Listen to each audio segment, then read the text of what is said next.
Assalamualaikum warahmatullahi wabarakatuh mga langga. Good evening. So ayan, meron po tayo kung gusto nyo mag-hotpot. So dito yan sa Azaiba. Pasukin natin. Ayan, para makita kung ano ang meron sa loob. So ito yung loob. Ayan.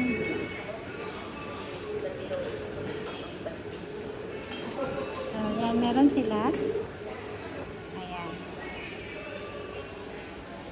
Marami silang choices mga langga. And then, meron sila per kilo ang kanilang serving. So, ikaw nang bahala kung ilan piraso at saka yung gulay. Ayan.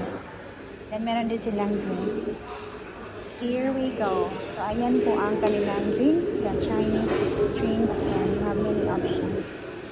And then, here the location. So, pag mga nag-cravings lang, dito na lang.